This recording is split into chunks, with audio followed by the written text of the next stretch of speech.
continue. Excellent. Yeah. All right. Welcome, everybody. Hello, everyone. Hello. I'm Miss Florence. How are you? Good. How are you? Good afternoon. So we're going to go ahead and get started. I wasn't realizing I was talking to the panelists, and we are so fortunate and so grateful for if you all were able to come out yesterday. Thank you for being a part of our inaugural Juneteenth celebration. If you were there, I would love to hear your comments at the end of how you enjoyed it. If there was anything you would change or, you would like to see, we would be grateful for that feedback information. As we begin this segment of our conversation on race, we're going to explore further the Juneteenth celebration. I am so grateful for our panelists that I'm going to introduce to you. And then, as always, they will tell you a little bit about themselves and what they do. But I'm so grateful. At one point yesterday, we had 350 people on the green for our first inaugural Juneteenth celebration. And I would be remiss if I didn't, thank my associate producer, who is also one of the facilitators for tonight, Cassie Copeland. Thank you, Cassie, for everything that you did to make this happen. Without you, it would have been lost, and I sure would have been lost.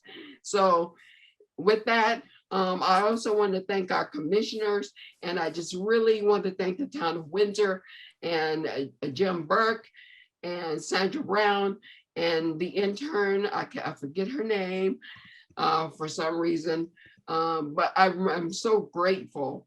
And I hope if you were there, you got a cupcake, because I got one. It was delicious. By the time I looked for a second one, they were all gone. Mm-hmm. So I just want to thank the commissioners, Joyce Armstrong, Byron Bob, Patricia Mack, Kareem Murrell, Desiree Primus, Leonard Swade, myself, Joshua Morrow, Rebecca Jacobson, for being there and being present. Also our partners in conversation, First Church Windsor, Senior Pastor Nicole Grant Yuckman, and the Associate Pastor or Assistant Pastor Peter Kravolek Kircher, for being there as well. Archer Memorial is a partner, and a partner in the event yesterday was the Windsor Public Library, the Wilson branch. And I'm just so grateful for everything. I'm extremely tired, but we will push through. This is the end of our program year. So after tonight's event, we're going to be taking a break for the month of July and August, and we're going to start fresh again in September. If any of you have ideas and or would like to see a certain program, then please email us or email me directly. And I would love to have that information and your thoughts. Without further ado, I'm just going to say the names of our panelists are Douglas Shipman. He is with the Windsor Historical Society, and Dr. Steve Junckite, and Miss Andrea Sao, and of course, Kevin Booker Jr. from Booker Entertainment, whatever. Me and Kevin have things, so y'all just have to go through it with us. I'm trying to develop a 12-step program for me dealing with him, but it's kind of hard anyway. Jim is working from home, so thank you, Jim, from afar. And now I'm going to turn it over to Cassie, and we're going to begin by watching a short video. But Cassie, go ahead. All right, awesome. So I'm just going to share my screen, and after I share my screen, if you can give me a thumbs up so I know you can see it, that'll be great here.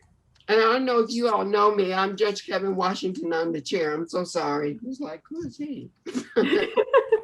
Awesome. All right, can you see my screen? This is going to be our short intro to what Juneteenth is. All right, volume is up all the way.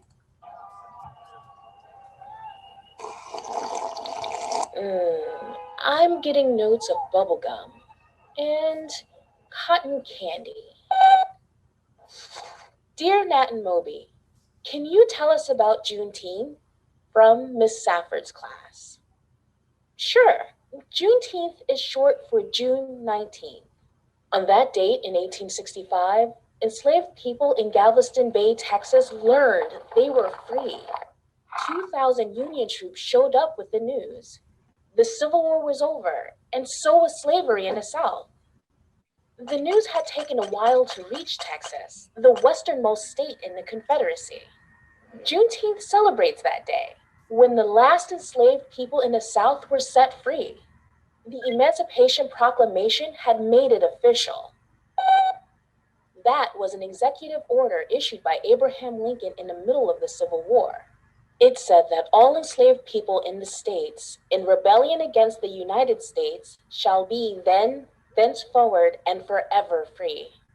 Meaning, it applied to the Confederate states, but not to the slave states that stayed in the Union. That's because Lincoln wanted to keep his allies in those states happy.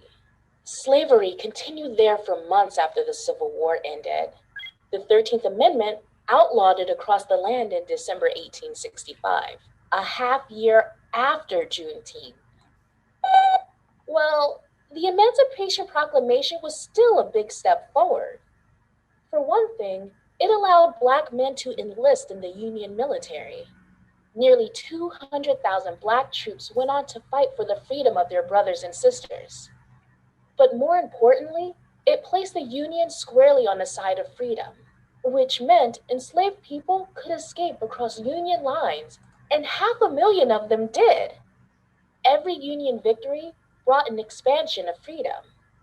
In each area of the Confederacy it conquered, enslaved people were freed. But as Union troops advanced, lots of slaveholders took their operations west. Many found refuge in a place far from the fighting, Texas, until Major General Gordon Granger came to Galveston on Juneteenth. Standing on the balcony of the Confederate headquarters, he read from General Order Number 3. The people of Texas are informed that, in accordance with a proclamation from the Executive of the United States, all slaves are free. This involves an absolute equality of personal rights and rights of property between former masters and slaves. Newly freed people danced, cried, sang, and started to make plans. Word spread quickly across Texas. 7-year-old Molly Harrell was enslaved on a plantation over 200 miles north of Galveston.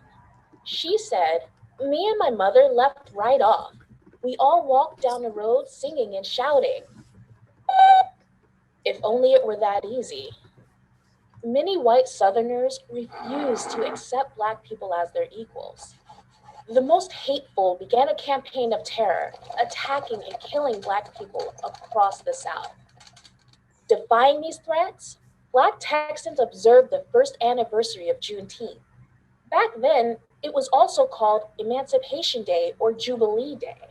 They sang spirituals, ate barbecue, played games, and recited the Emancipation Proclamation, even though the threat of violence was always there. The country passed several constitutional amendments to protect the rights of Black Americans. But down south, state and local authorities refused to obey these laws. Instead, they did everything they could to make Black people second-class citizens. First, Black Southerners were prevented from voting, so they had no influence in government. Then, laws were passed to bar Black people from participating in everyday life. They couldn't eat with white people, go to the same schools, or use the same water fountains. Black citizens had to live in separate neighborhoods and could only hold lower-paying jobs. And they had to treat white people like they were superior. Try to fight it, and you risked jail time, violence, and even death. This policy of segregation or separation lasted for 100 years. Still, Juneteenth persevered. Celebrating became an act of resistance and a show of strength, and Black communities got creative about making celebrations possible. Because of segregation, many public parks were off limits to Black Texans. So they sometimes pooled funds to purchase their own land. In Houston, in 1872, ministers raised money to buy 10 acres, creating Emancipation Park. It became a safe place to gather on Juneteenth for decades. Smaller celebrations were held in people's homes and in churches too. Juneteenth slowly spread through the country beginning in the 1910s. That was the start of the Great Migration, when millions of Black Southerners sought a better life in the North. As people from Texas joined the migration, the holiday went with them. Then, during the 1950s and 60s, Juneteenth got even bigger. Black people connected their fight for equal rights to the fight to end slavery. Juneteenth embodied all of the pain and triumph of their shared history. Celebrations now featured parades and fireworks, street fairs and rodeos, and presentations about Black heritage. Red food and red drinks symbolize the blood of the enslaved and their resilience in bondage. And in 1980, Texas declared Juneteenth a state holiday. Since then, 47 states have recognized it as a holiday or day of observance. Yeah, there's recently been a push to make it a federal holiday. Woohoo! That's when government workers get a paid day off, and most everyone else does too, like we have for Independence Day.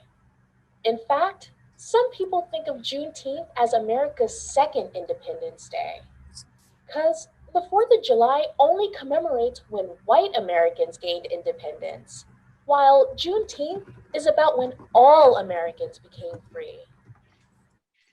Making it a federal holiday may not seem like such a big deal, but what a country chooses to honor and celebrate speaks to its core values. And freedom and equality for everyone are values I think we can all get behind. Nice, you baked a Juneteenth cake.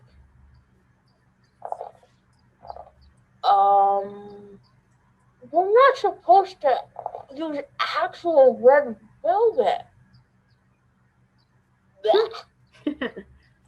Oh, fun. All right, so that is our video here. If you'd like a copy of it, it's from Brain Pop, so it's accessible to children and people of all ages and learning levels. So thank you, Judge, for sending that awesome video over. And before I turn it over to our lovely panelists, here's some quick guidelines and expectations. So kind of like how we have a couple of rules to make sure we hold one another accountable. You're going to speak from the I, just speak from your own experiences, not he said, she said, they said over there, just from your own experiences and knowledge base. You're going to listen to understand one another. We have a diverse crowd here. We each have our own experiences.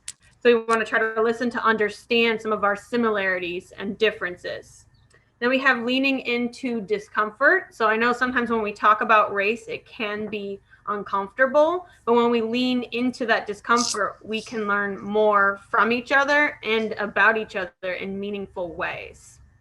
Then we have confidentiality. So that means it's a big fancy word for all of the stories that are shared.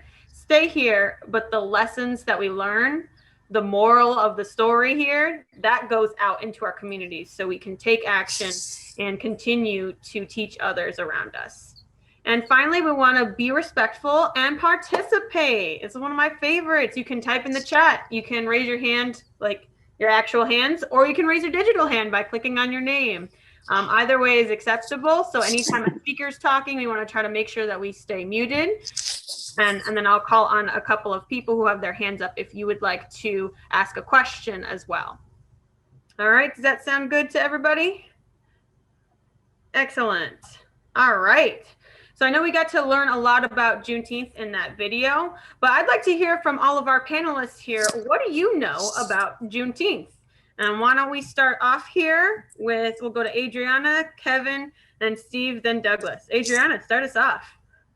Yeah, so Juneteenth is, well, this year will make it the 156th anniversary of Juneteenth, and Juneteenth denotes the time when the last slaves, as the video kind of laid out, were freed, or were notified that they were freed by the Emancipation Proclamation, but that was nearly 2.5 years after the emancipation was actually made. And I think it's something that as I've done more research, I find very interesting, is that it's important to note that the reason why, the Emancipation Proclamation happened and wasn't necessarily out of goodwill, but it was a part of a strategy of the war, in order to weaken the Confederate forces and allow the Union Army to be able to overcome the Southern Army. So I think that's like an important piece to also add. But yeah. Excellent. Thanks, Adriana. Yeah, so much like depth to it as well. Kevin, what do you know about Juneteenth? Thank you, Costella. Greatly appreciate it. Juneteenth highlights the importance of not only declaring equal human rights, but more importantly, holding states accountable for its enforcement. We've seen similar things regularly from the Brown versus Board of Education, modern day voting rights, where laws are passed, but change does not happen until external pressure is applied. So when I think of Juneteenth, I also think about that video that we just watched. And it's such a great video on the Brain Pop, when she said, all Americans became free. I think that was extremely important. That was emphasized when she mentioned that June 19th, 1865 is really that time when all Americans became free and were recognized in this nation. So thank you. Absolutely. Before you mute yourself, would you like to share a little bit about yourself? I almost forgot to say, tell us who you are, where you're from, and how we can get to know you a little bit. I almost forgot because we're all like, yes, Juneteenth, celebrate. And it's like, such an exciting weekend. Well, hello, everyone. My name is Kevin Booker Jr. I'm a city councilor of the city of New London, Connecticut. I'm also the founder of Booker Empowerment, LLC, which was established in 2007 to actually create workshops where we can have these conversations on diversity and to work on leadership skills as well. I'm also an instructor at Connecticut College, Mitchell College, and also I'm an instructor at Asnuntuck Community College as well. And I have a podcast called The Cultural Flip Side, where I co-host with my awesome co-host, Daisy Torres. And we have discussions on social issues, such as the conversations we're having right now. So thank you very much, Judge Washington. And thank you, Costella Copeland, for having me on the show today. Thank you. Absolutely. Yep.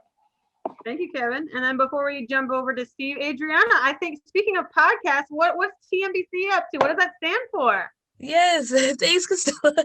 And Costella is one of our community organizers, lead moderating community organizer with TMBC. TMBC is our mission is to fight anti-Blackness, systemic racism, social injustice through education, advocacy, community engagement, so that Black, Indigenous, people of color cannot just merely survive but flourish.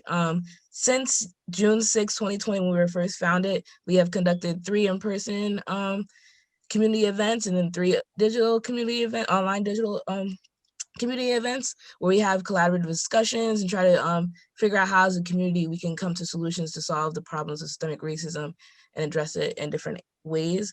We recently dropped a podcast on the anniversary of our the anniversary of our founding, and we are seeking to continue to be doing that also throughout the year. So yeah, we're available on all platforms. The name of the podcast is the National Black Cooperative Podcast, where Black stands for Black Liberation Association for Change and Kinship. So yes, that is a little bit about me. Excellent. Snap. Thank you. Yes, thank you, Adriana and Kevin Booker, for being here. Steve, want to tell us a little bit about yourself and what is Juneteenth? What do you know about this year? All right. Well, hey, everybody. My name is Steve Youngkite. I am the senior minister of the First Congregational Church of Old Lyme. I also teach from time to time up at Harvard Divinity School, social ethics. I teach all kinds of stuff that they let me get away with. But it is a real honor to be amongst all of you. And it was just a joy and a treat to be able to be with many of you yesterday on the town green in Windsor. I felt privileged to be there, and I felt the joy. Here's what I'll say. In addition to the facts and things like that were laid out in the video and that our other panelists have shared, let me just offer this perspective on Juneteenth. It took 2.5 years for the news to travel all the way down to Galveston, Texas, about the news of the Emancipation Proclamation.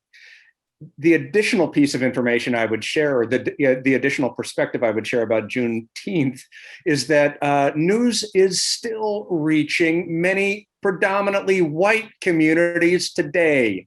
It took 2.5 years for it to reach Galveston, Texas in 1865, but I think a lot of predominantly white communities still have not received news about Juneteenth.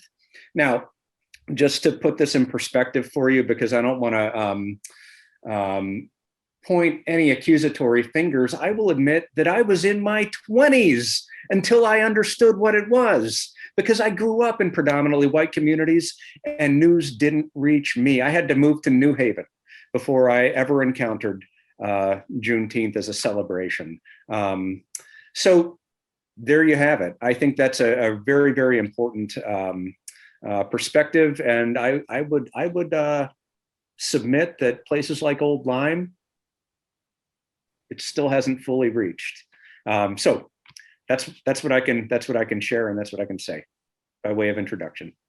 Awesome, thank you so much. I think everyone brings just such an amazing perspective here. And speaking of perspectives, Douglas, I think you always bring a lot of amazing things. So, want to introduce yourself and share what do you know about Juneteenth? Well, thank you. And thank you for including the Historical Society. I'm Doug Shipman, the director of Windsor Historical Society.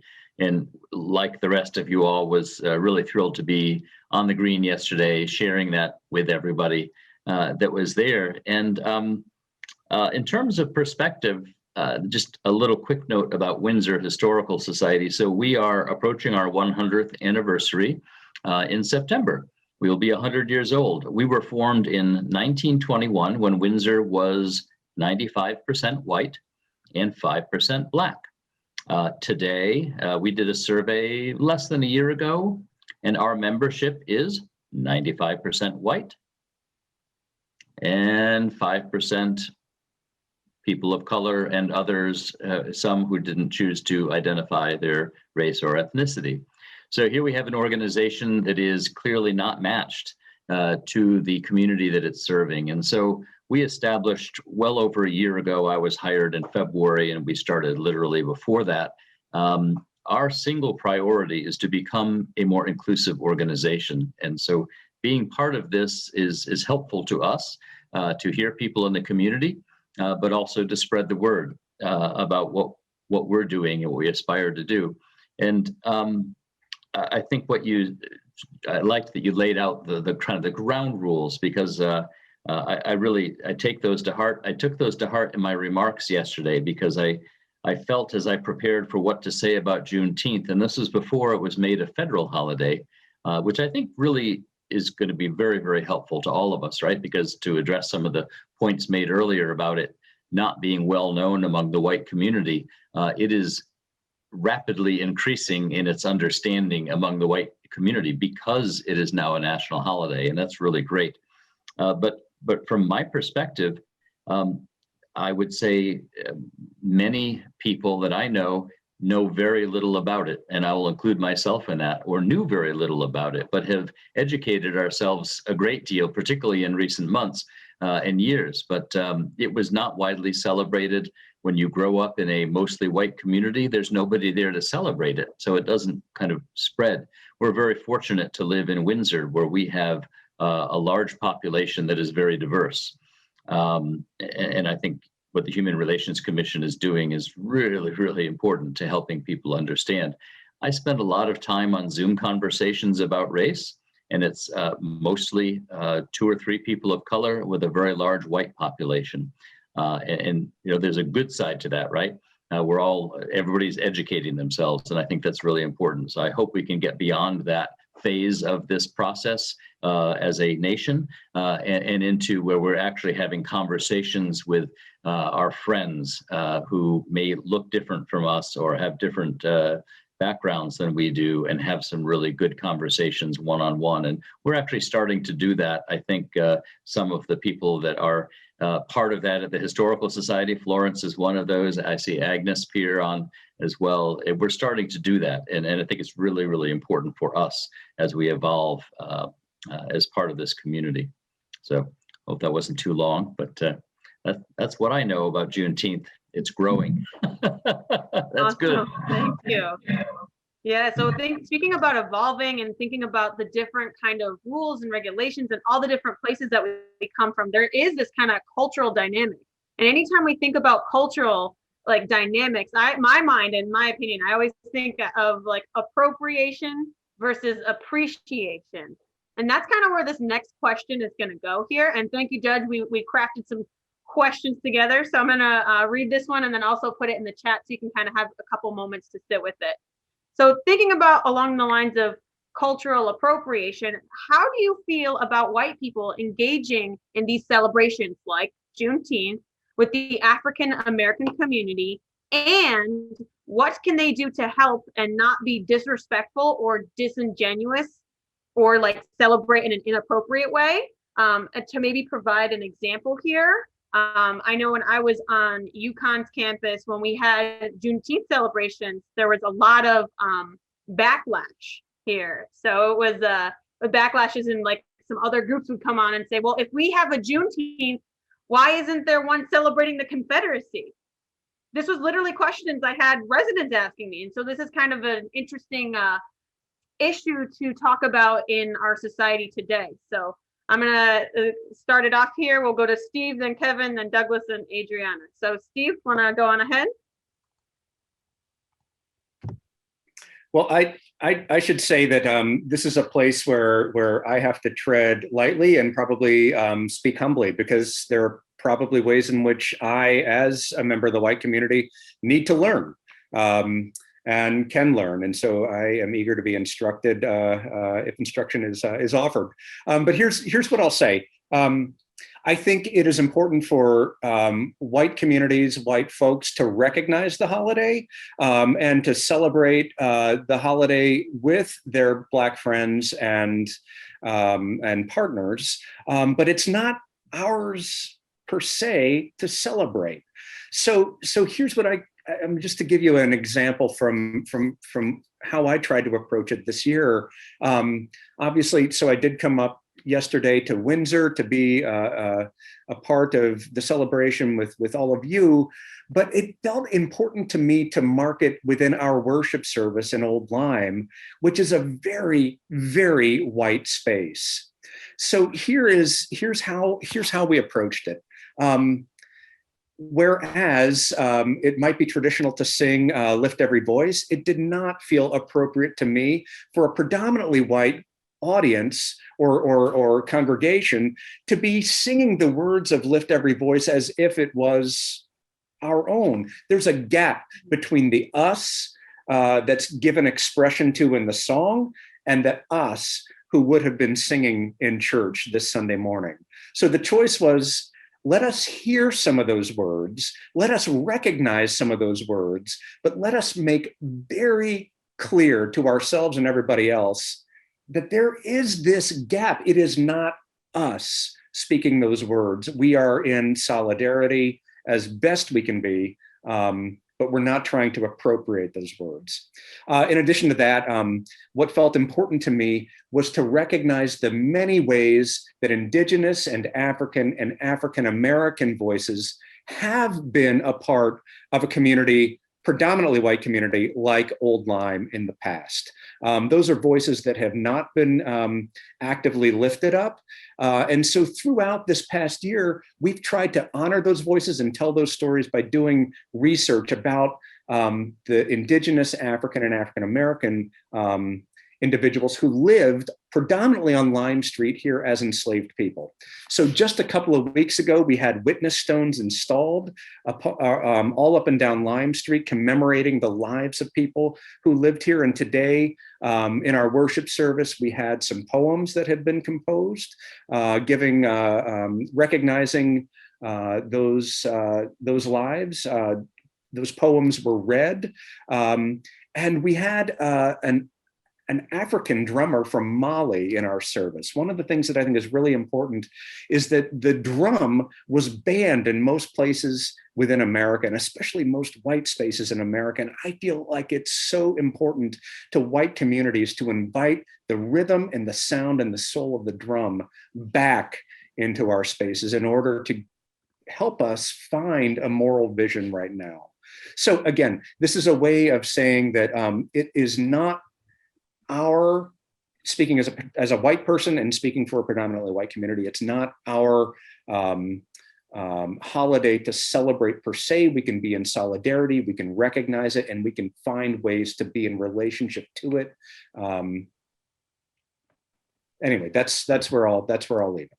Mm-hmm. Oh, absolutely. And I like how you're really hitting the point of cultural appreciation, because it's a really gray, like fine line of like appreciation and appropriation. So I really appreciate, speaking of appreciation, I really like the example that you gave, because it's something that's not talked about as much as it needs to be talked about. Yeah. And I see that Jay Tulin also said, I feel the same way about predominantly white Farmington community. There was a recognition by proclamation, but no actual Juneteenth events, which tells me that Farmington as a community, much like Old Lyme, has a ways to go. So Totally. a lot of resonance there. Yeah. Absolutely.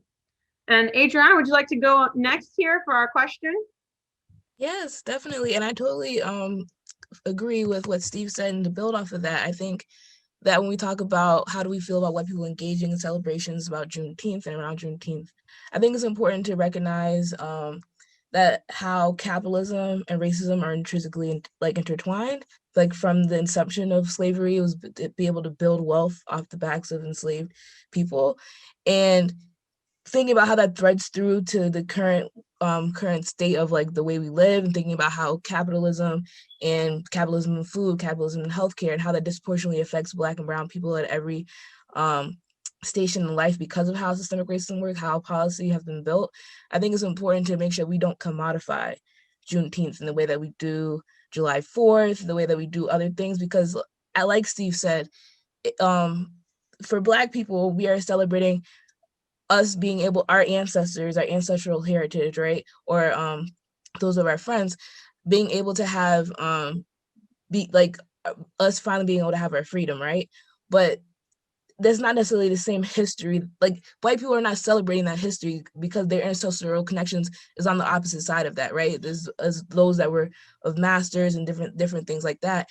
And I feel like celebration will probably be, like Steve stated, be the wrong way to go about things. I think it should be more of a day of education, a day of really reckoning with how in our community and day-to-day life, how do the different landmarks that we pass in our everyday life, how is that connected to the root of slavery, and how is that transcended to 2021? When we talk about like mass incarceration or health inequities and stuff like that. We think about even Hartford, Connecticut, and like our largest insurance company, when we used to be like the insurance capital of the world, we're insurers of slaves when slavery happened. So really thinking about our history and Connecticut's history and its connection to slavery, but also to Jim Crow and the manifestations that came thereafter, because slavery may have ended, but racism and systemic racism still is persistent in stifling Black and brown people every day, and their ability to flourish and live. And I think also kind of to end on that point too, is like thinking, well, this is kind of going to a later question, but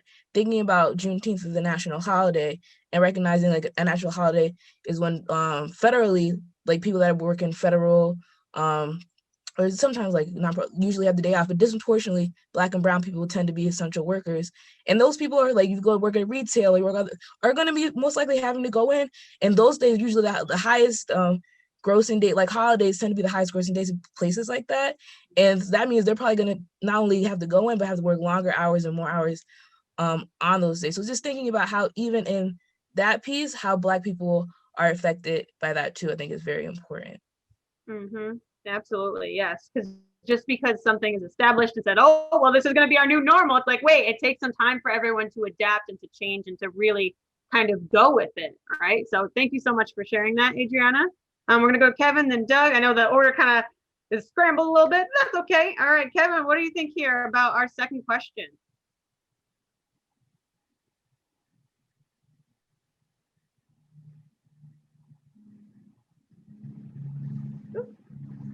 Oh, we can't hear you. You gotta mute. Oh man. There you go. Here we go. When I think of Juneteenth, because I was sitting here just really processing what Steve shared and also Adriana. And when I think about Juneteenth, and I was thinking about this yesterday on the lawn, as I was sitting there listening to all the speakers, the wide variety of speakers from different races. And you guys, the Human Relations Committee, you did an awesome job bringing in people from all different backgrounds. And one of my friends actually said to me last week, a person of Puerto Rican descent, and also had one of my friends who was white, and he said, "What can I contribute to Juneteenth?" You know, and it was just interesting. And I'm sitting on the phone, and they're saying, "What can I really contribute?" And the reality is that we all play a part. In Juneteenth, we all play a part. Now, what does that mean? Because in our society now, we still have a long way to go. But Juneteenth is about fighting for human rights, the full measure of human rights. That's what Juneteenth is really about. So I think white people should attend events to learn and celebrate. They need to remember that there's no such thing as a single narrative, and that everyone has a story to share. And there is no monolithic group in any group, right? And the holiday and the understanding of what happened in our history. And it's important that they make connections to what is happening now in our communities. And what does that mean, right? So words are extremely important. So it's worth reflecting on the role of celebration versus the role of commemoration. And there's a tendency in American culture to disassociate holiday from the true meanings and commercialization of them. Let me give you a prime example. Memorial Day, right? St. Patty's Day, Cinco de Mayo, even religious holidays, right? And regardless of race, we need to honor the true intentions behind the holidays. And this is why I kind of grapple with some things here, because I go in my head, I say, okay, in the state of Connecticut, there are 169 municipalities. 153 are predominantly white. 16 municipalities are where people of color are concentrated. So then the question is, this is a federal holiday now. So how do white towns celebrate people of color, the emancipation, right? That's something to really grapple with. And when I started really thinking about that, I said, this is transformative.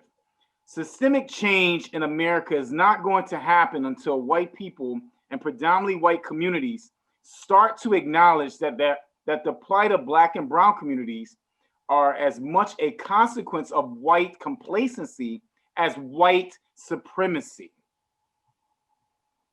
Okay, so Juneteenth presents an opportunity to take a look at ways in which places create inclusive and exclusive communities, perhaps through the creation of historical commissions, like Mr. Douglas Shipman there, right? Mm-hmm. To acknowledge the remnants of slavery and segregation in predominantly white towns, while also celebrating progress, right? And not just the struggle component, but Black excellence, right? Now, what does that look like? I'll give you a prime example. Mr. Douglas Shipman said an example earlier of, in the town of Windsor, used to be 95% white, if I'm correct, Mr. Shipman there, right? And there was only 5% people of color. Now, if you look back on the historical aspects of that, like, who were those people of color that were in Windsor 100 and something years ago? What did they do? How were they involved? And every town in the state of Connecticut have those extraordinary people of color that have not been recognized. That's sort of those conversations that we need to begin to have. And then another part is, when I look at the reality in many towns and cities are still racially segregated, as I just shared with all of you. 153 towns are predominantly white. 16 towns in the state of Connecticut are where people of color are concentrated. And as Adriana said earlier, you know, you have people of color who are in service industry. So it's very difficult for many of them to have the opportunity to participate at many times in Juneteenth events, right? Some people of color on that level. So that's where the role comes into when we look at disparities in economics, right? I think we really need to really take a look at white philanthropy. And what does that look like? How do we regionalize some of these organizations, these nonprofit organizations? Maybe white towns are not at the point where they're completely celebrating Juneteenth, but how can they help out those 16 towns? And what does that look like, funding some of those towns on that level? And could play a role in funding or convening regional events to start bringing communities together. And that's what, because think about it, when you bring communities together, how do you do it? When you start having conversations with someone, eating with someone, sitting down with someone, they're no longer a stranger. So I'll give you a prime example. When I was in college, one of my roommates was part of one of those 153 towns. And he said to me, Kevin, I didn't know people of color listen to rock and roll. And I looked at Paul and I said, well, people of color invented rock and roll. So the point I'm making is that when we are not learning or not taking the time to sit down with each other and just having those conversations, we have to sit down and continue moving forward and work together. So segregation is something that is a barrier within our state and the nation. But we have to, it takes calls such as this, where we have to figure out ways how to continue working together, towns. Now you have Old Lyme, I'm in New London, Windsor, and then we figure out ways how to come together and build those bridges so that slowly we'll see the next generation feel a little bit more comfortable. And those towns that are 95, 98% white, you'll slowly begin to see the shifts and things begin to change. And then Juneteenth can be finally celebrated and acknowledged in those communities on that level. But at this point, I don't feel comfortable at this point where I can see white communities really celebrating, acknowledging Juneteenth at this point. I think it has to be something where it's an effort where white communities are collaborate with a lot of those Black and brown communities at this point, because we're not at that level yet within our state and in this nation. Mm-hmm. Oh, absolutely. And thinking about that kind of learning component, how anytime I think about when some of my friends, and I've even read some excerpts from white fragility, I'm kind of thinking about that term and I'm like, well, it's more about awareness, because how can we really have true flourishing and true celebration if we're not quite aware of the historical roots or all these different layers and complexities with identity and culture behind it. So just always just a yes and to that. So thank you so much for sharing, Kevin Booker. And then I know the other judge, Judge Kevin, you wanted to add something before we hop over to Douglas Chipman? Well, I wanted to jump on something that Mr. Booker said in regards to you have to begin that conversation. And a recent prime example of that is when myself and Pastor Nicole sat down with the pastor of a predominantly African-American church, Hopewell Baptist Church, with Reverend Massey. We actually had a meal together. No, we didn't talk specifically on race, but she and Mrs. Helen Jones were instrumental in bringing up Hopewell to come to our Juneteenth celebration. So thank you, Pastor Nicole, for that. Also, I just really, really want to express and commend Douglas for recently hiring, Mr. Shipman, for recently hiring his first African-American front-facing individual. Now, in addition to that, I think it's important to realize when I put the speaker list together in coordination with Cassie as far as our speaker list yesterday. And I think it's important to recognize that the African diaspora didn't just come from African Americans. We are Caribbean, we are Cubano, and that's why I put that speaker list together, because in some form or fashion, you know, even our Caucasian brothers and sisters have derived from Africa. But I mean, you know, just because our pigment is darker, we're recognized as African Americans and we're here. But we came by way of the Caribbean and Puerto Rico and Cuba, and we just happened to end up in America. Our ancestors happened to end up on the shores of South Carolina. Most of African Americans that are here in the United States, your ancestors, African American people, arrived in South Carolina. So, and from there we dispersed. We were, even though we were enslaved, we were dispersed through other parts of the United States. So I think it's important to recognize, and that was my brain thought when we put that speaker list together, that we all are some combination of African. But we are all, there are Cubanos, Afro-Cubans, there are Jamaicans, there are Trinidadians, there are, you know, straight up Africans, and there's us. So we kind of derive from our ancestors in that way. And I think it's important to recognize our diversity within the African diaspora. Absolutely. Thanks so much for sharing, Judge. I know there's like so many different layers from the history. And speaking of history, Douglas, what would you like to share here about our second question about how do you feel white people engaging in these celebrations with the African American community?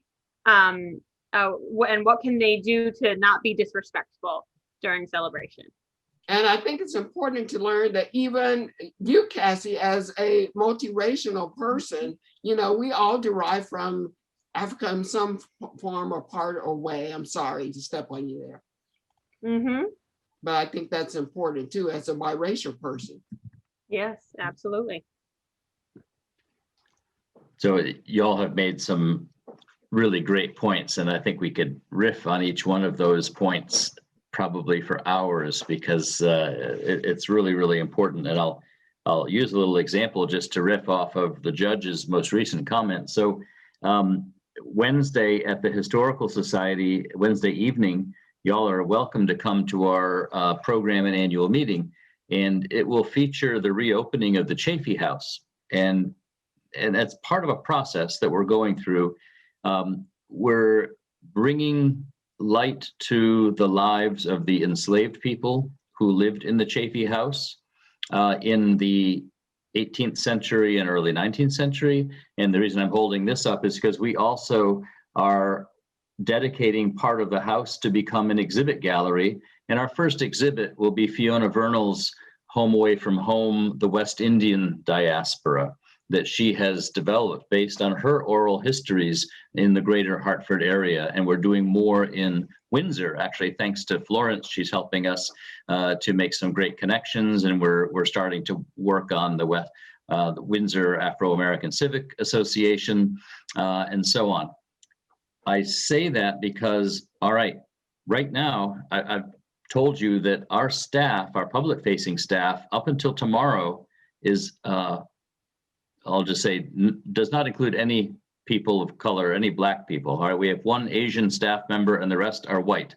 And so I tread very lightly in developing something like this until we have developed a community advisory committee to help us take future steps.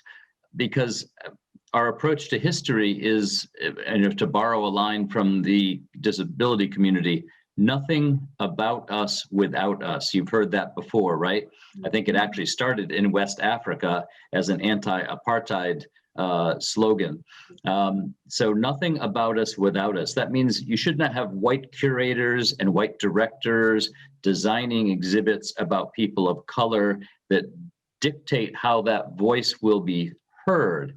So we have a lot of respect for the content, the subject matter that we're dealing with, and are only going to go so far with this until we can actually do a better job of incorporating people into the decision-making, right? Because equity is about power. And who has the power? Who has the power to decide what is told, how it's told, whose voice is telling the story? And so we're moving in that direction, but we've got a long way to go. And I think the same kind of applies to this holiday, right? We haven't had a long time yet to sit with it being a national holiday. What we've had, like less than a week, just a few days. It was quite a surprise to all of us, and a very pleasant one, right? So when I wrote my remarks to say from the pulpit up there yesterday afternoon, I wrote it before we knew it was a national holiday. Not that that would have necessarily changed it, but I wrote it from a place of, okay, I'm a white person being asked to speak about the history of Juneteenth.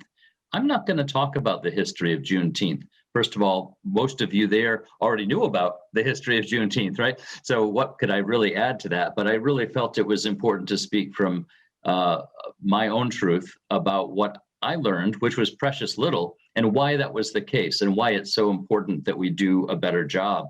And so I think the Reverend Steve, I think you talked about the word humility.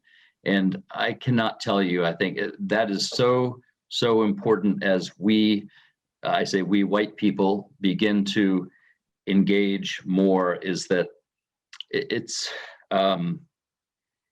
really important to be humble about our place in all of this and recognize it. And I guess, as I said before, I don't think being white makes you a bad person, but it makes you a responsible person, responsible for your own actions going forward. I can't change the past, but I can change what I do, and each person can change what they do going forward. So as we experience this holiday more and more and more, and I hope we will as a community and as a state and as a nation, the answer to your question, Cassie, will change. Right? It should change, because some of you have mentioned learning more and educating, probably educating mostly the white population. That's good.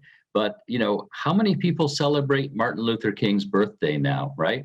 And it may mean different things to different people, but they celebrate it with whole heart and pure intention, and they really do feel that that is an important date and an important person to celebrate in our nation's history. So eventually Juneteenth will take on a slightly different meaning potentially for people, and hopefully it will be embraced by all Americans, because President Biden made it an American holiday, right? It is now a holiday for all Americans. So we have to learn how we're going to celebrate this together. I don't have a good answer to how that'll happen. I modeled how I felt it was appropriate for me to engage with it yesterday. And I think it's something that we just continually talk about and engage with each other as a group of people, and continue to expand on it. Mm-hmm. Absolutely. It's kind of like, when I think about it, it's kind of like the more we learn over time, it's always a process. Like how I learned as a second grader is very different than how I learned as a sixth grader, as a high schooler, as a college student, as a grad student, to who I am today. It's always a process of constantly changing and shifting and going in different directions. And before I turn it over to our audience here if any of you would like to share any comments or questions to our panelists and the group here. Adriana, I know you wanted to share a comment here and a little piggyback.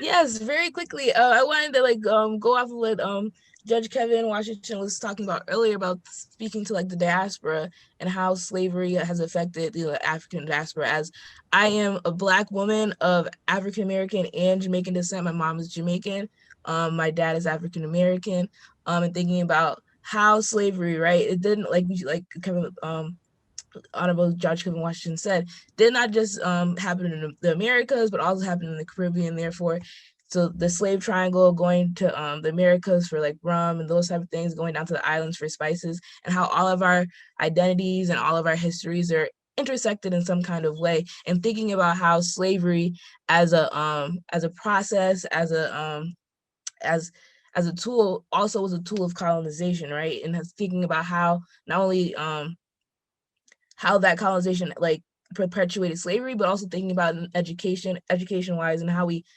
talk about, understand, and view Juneteenth going forward, right? Thinking about how in schools, even I live in East Hartford, and I consider East Hartford now is very diverse, but back when my dad lived in East Hartford, he was the only Black family that lived here, and thinking about white flight and things like that, but also thinking about when I was in my history class, we would learn about Manifest Destiny for weeks at a time, but did we ever talk about Juneteenth? No. And thinking about the concept of Manifest Destiny, and thinking that we're East Hartford 30% Black, 30% Latinx, and 30% white. how did that happen? And I was in AP history. So I think it's very important to really understand how we all live at the intersections.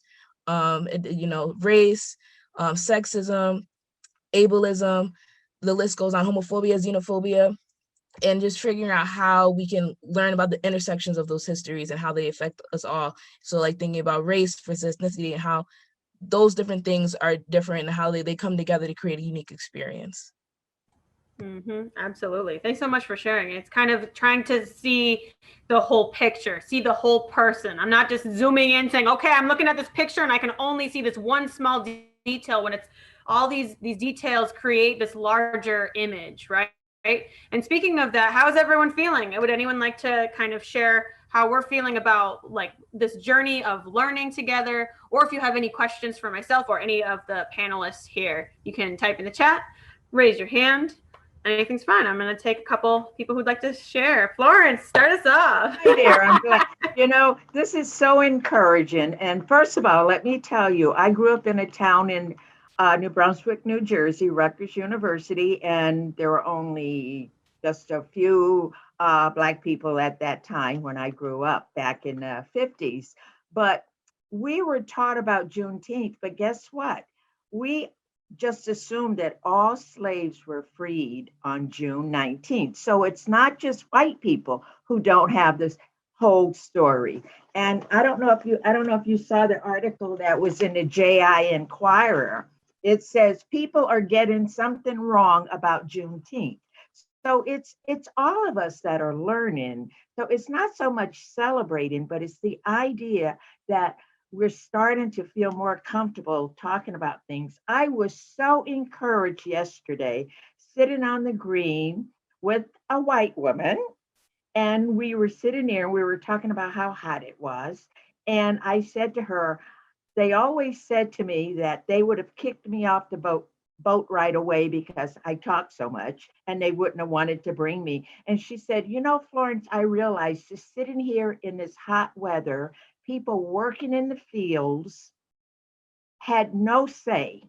They couldn't say, listen, I need a break. I need to go get water. And we had so much fun just talking about it. So I think it's starting to open up where people feel a little bit more comfortable, because I've always felt that we should be able to talk about this. But I was very encouraged that she took the initiative to talk about slaves and how they were treated. So this is a great start. Keep up the good work, guys. Awesome. Thanks so much for sharing, Florence. And then I see Nicole, would you like to share as well? Thanks, Cassie, and thanks for doing this. It really was an incredible weekend, and I'm just so proud of our town and the Human Relations Commission, Judge Washington especially. He's just amazing. So, but what I wanted to say is, as a pastor, I've been a pastor of predominantly white congregations, and I helped lead a former church to being a non-dominant culture church. And so I guess one of the things that I've learned is like not to wait for permission. And that as a person that has some power, that I feel like it is my job to not, lead,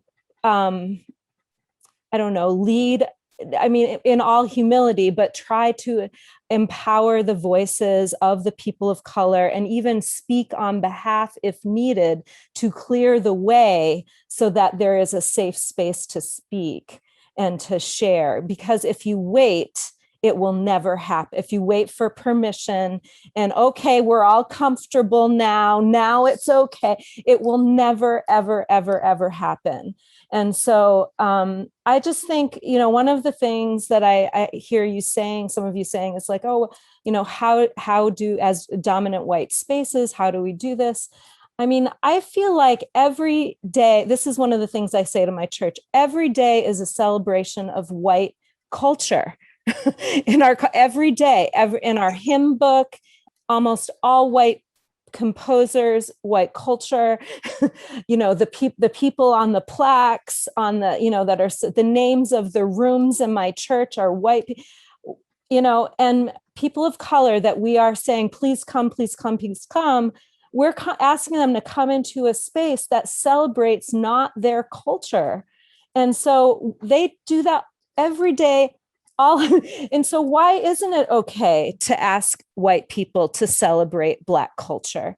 And so what if it's uncomfortable? Like, it's okay. And just maybe to acknowledge that, but just say this, if we truly believe that Black culture is Black history is American history, why do we have to wait and apologize or anything? Let's just do it.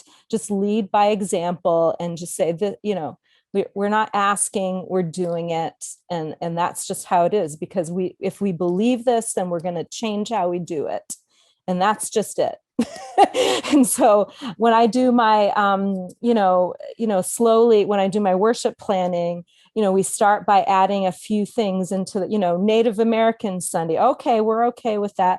Black History Sunday. Okay, next year we're going to do every Sunday in February. Next, you just keep adding, and then you just you do it every year, and then you add some more. And that's one of the things that I try to do. Mm-hmm. Absolutely. It's kind of leaning into discomfort is the expectation, because we're kind of taught that, like, oh, you can't be vulnerable, or you can't do this or that. And really that we need to create those spaces that are earned with our trust, right? Because you can say, oh, this is a safe space, or we want you people to come.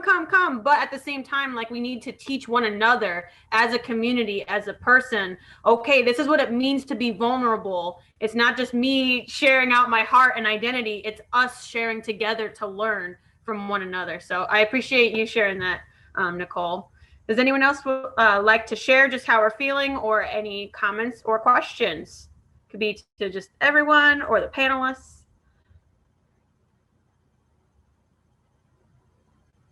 Takers, I have a question to Pastor Steve. My question is, I'm well aware of what Pastor Nicole does, but what do you do to bring in that diversity into the church that you say is predominantly white? Do you bring people in context to, and I don't mean to put you on the spot, Pastor, but I'm curious to know, even knowing that community is predominantly white, do you bring in people to have the discussions or to present themselves in that manner? Yeah, thanks for that question. To answer your question, yeah, we do. There's always more to do, but yes, we do. So let me tell you a little bit about how we have historically approached this. We have, over the last 40 years, so this predates me, but tried to build relationships with, or long-standing partnerships with other communities in the world that are going to open us in new ways, and hopefully we can open, hopefully it's a mutually beneficial relationship. So this started back in the 1980s when our community started a partnership out on the Cheyenne River Reservation. And for 40 years now, every single year, except for COVID, we have sent a group out to the Cheyenne River Reservation, not for mission projects, not to do stuff, just to be in relationship. And then we similarly invite them to come here almost every year. There are members of that community that come here. So it's introducing Native American spiritual practices into our ritual life, really, so that we're doing sweat lodges, we're attending sun dances, and we're inviting those prayers, those drumming circles into our space. So that's one relationship. South Africa was a strong partnership for many, many years. Haiti has been a powerful, powerful partnership where we send young people there and bring Haitians up here to visit our community. Again, it's got to be back, and it's got to be both communities. We go, and they've got to come to us too. Palestine. So the Middle East is a huge, huge thing for us as well. So we're introducing those sorts of really sometimes very tricky differences into our midst, and inviting really, really hard conversations that pertain to capitalism, pertain to settler colonialism, pertain to all the ramifications of the aftershocks of the settler colonial world, and asking our folks to really diagnose what role we played in that historically as a community, and how we might imagine a different way going forward. What sort of theology, what sort of being in the world do we need in order to counteract that settler colonial history? So we're trying to like just lean into it as much as we can and introduce those sorts of conversations, but there's always more that we can do. And there are communities that we haven't represented. And we're trying to do that well. One of the challenges that we've tried to really work on this past year is we've gone out into all the world, and we've brought all the world here. What we haven't done as well is to go visit our neighbors in New London.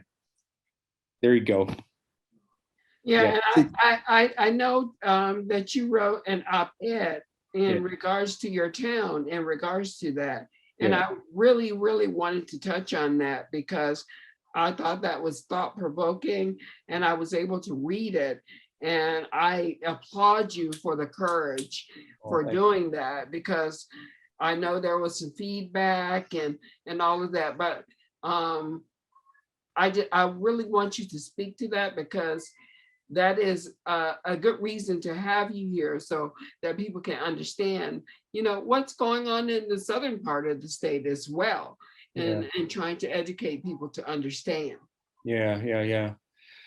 Well, just to give a little bit of background. So yeah, I did put an op-ed in the New London Day back in May. The purpose of it was just after the Derek Chauvin trial. So all that was happening with George Floyd last summer was really live on our minds once again. And I just wanted to really drive home the fact that we in Old Lyme, I don't think have still grappled with that event or any of our history in any of the way that we need to. So I laid out kind of there's just the history of the town. It was a slave society. Old Lyme was. Old Saybrook was. The whole Connecticut shoreline was a slave society. I shared earlier that, you know, we've commemorated the lives of a few of the enslaved people that lived here in Old Lyme now, but we can document some 200 people who were enslaved in Old Lyme, and that's just in tiny Old Lyme. I'm not talking about even like other communities. So we can document that. We can document the history of redlining that occurred in places like Old Lyme. And then we can say, it's no wonder that this place is 96% white. That doesn't happen by accident. That's created. That's made. It's not made yesterday. It's not made. I mean, I got one person upset at me because, you know, he says in the 26 years he's been here, lived here, he's never seen anybody be unkind or anything like that. And my response is like, it's not the last 26 years, it's the last 350 years that this was made. And it's going to take some really conscious work to undo that. And it's going to take a whole lot more than just being nice and being kind. And, you know, we're really going to have to like dig into this stuff. So anyway, the purpose was to say, Old Lyme, let's lean into this, and let's start by passing the resolution on racism as a public health crisis. Because look, about 20 communities in Connecticut have done that. I'm so incredibly grateful for the town of Windsor for leading that process. You all like led it. And I think that's incredible. But wouldn't it be great if predominantly white communities could signal their support for it instead of, I don't know, Kevin, like, yeah, so there are what, 17, 16 communities that are not predominantly white? Probably those are the ones that passed the resolution. Why a community like Old Lyme can't get behind that and say, we get it, we see it, and we will get behind this, I think is well, yeah, I find it embarrassing, frankly, that the community in which I live just kind of shrugs its shoulders and goes, it doesn't really matter to us. It's not really our problem. And, that's a problem for New London. That's a problem for New Haven. That's a problem for Hartford, but it doesn't affect us here.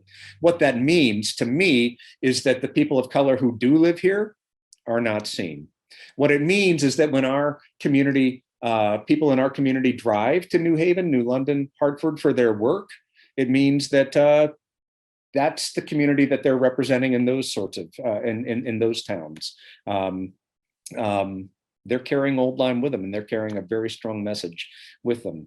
And what it means is that when people of color do come and visit here and vacation on the shore and things like that, what it means is that our town really doesn't see what's going on. So I find it deeply disturbing. I find it really embarrassing, and I find it, I don't know, I just find it troubling that our community won't get behind it. We're not alone. I mean, let's say we're not alone. There are a whole lot of other communities that need to get behind it too. But that's what I put in the New London Day. It has, not made me popular among some residents in Old Lyme. But there are people who have been very supportive too. So yeah, it's not a woe is me story. It's not that at all. There are really, really thoughtful, supportive people who are willing to do that, but we have a leadership here in town that's not.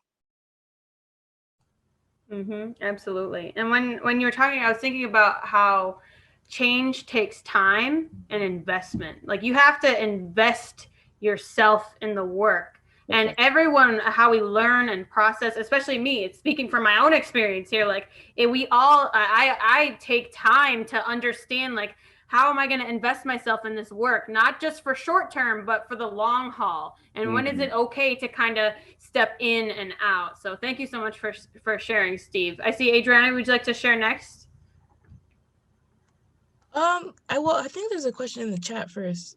Oh, yes, for sure. And I see, yes, thank you. I see Jay said, not sure how relevant this is to the discussion or if there is actually a question per se, but I have been a very strong proponent of the Black and Jewish communities working together, specifically against hate, racism, and anti-Semitism.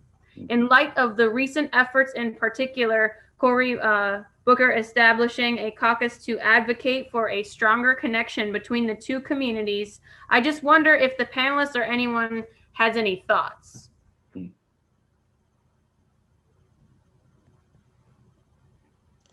I guess I can go on that point. I think that it's very important to acknowledge that we're not free until we all are free, and that all of our freedoms are like interconnected and intersected in very different ways, because there's Black people that are Jewish, so like just thinking about all the different ways that, like, we live at the intersections of different, not just Black, we're not just women, we're just not just non-binary, not just somebody that has a disability, but people live at the intersections of all those things. And I think it's like very important to build solidarity, to build movements, to build coalitions, because like you always say, Cassie, it's important to get various perspectives, because everybody has a unique lived experience. Even if you all are Black, you all have various different unique experiences of being Black, depending on the built environment, like Steve was talking about, that you have been born and raised in and socialized in and racialized in. So I think it's very important to come understand each other's histories, each other's struggles, in order to build upon. And if you don't know your history, you're bound to repeat it. So it's so indicatively important to really understand where everybody is coming from, what our history has been across the board, and figure out how we can implement ways to undo what was done that was harmful, that was violent, and figure out what we want to reimagine our world to be. What do we want to live in? How do we want to do that work? And solidarity is always the most important part, because we're not alone in this fight, and it's important to always remember and acknowledge that, for sure. Yep, absolutely. Thanks so much for sharing, Adriana. And if any of the other panelists would like to answer Jay's question, just let me know. I haven't heard from you, Doug, in a while. Would you like to go ahead, Douglas?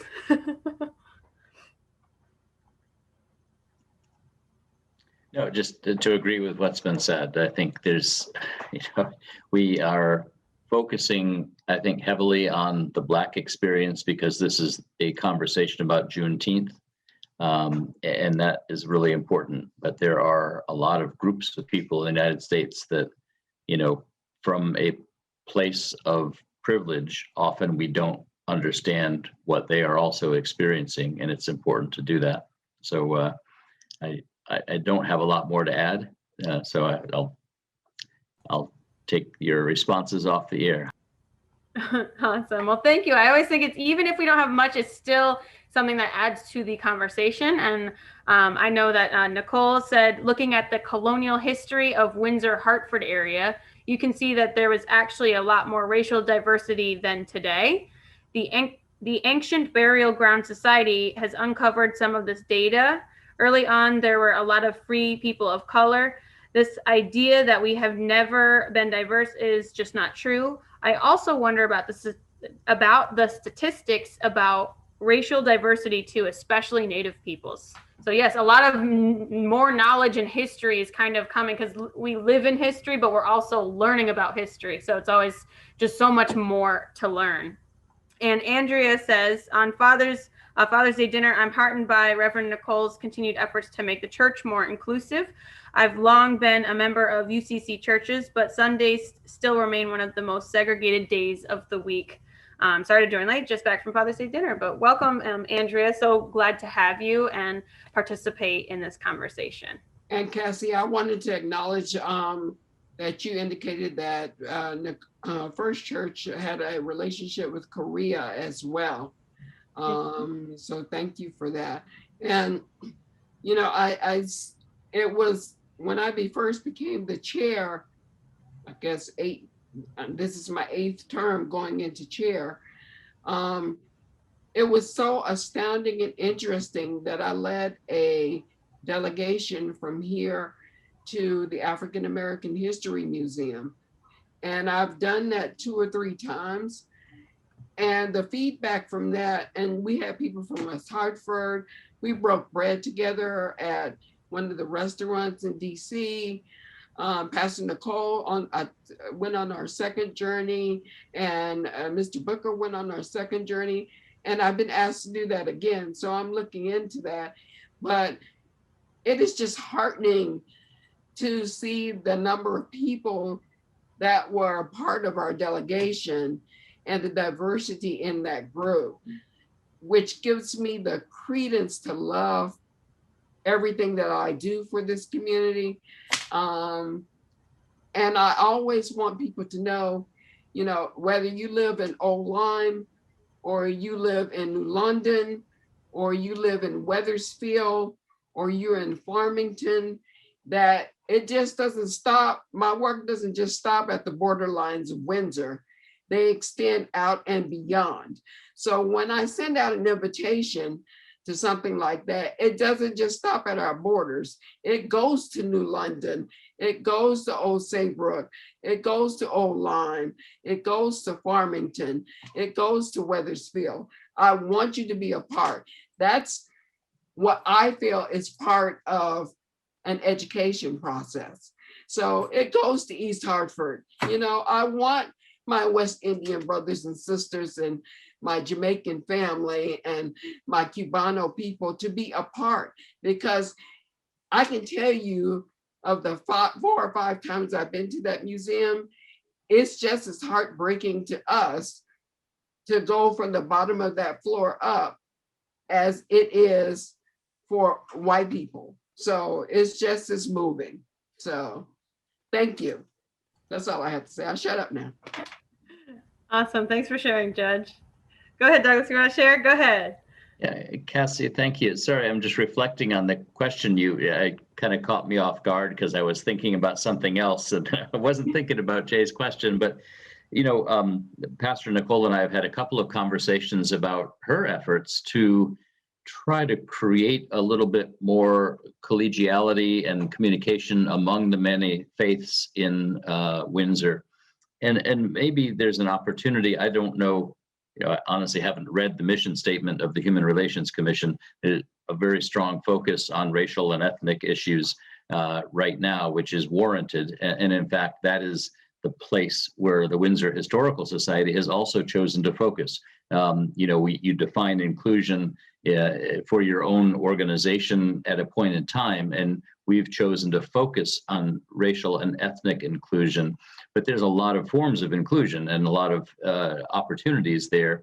And maybe there's an opportunity to foster some discussion across religious lines as well within our own community through the Human Relations Commission or others. And it's not an area that I have a lot of expertise in, but would definitely lend my support in any way that we could.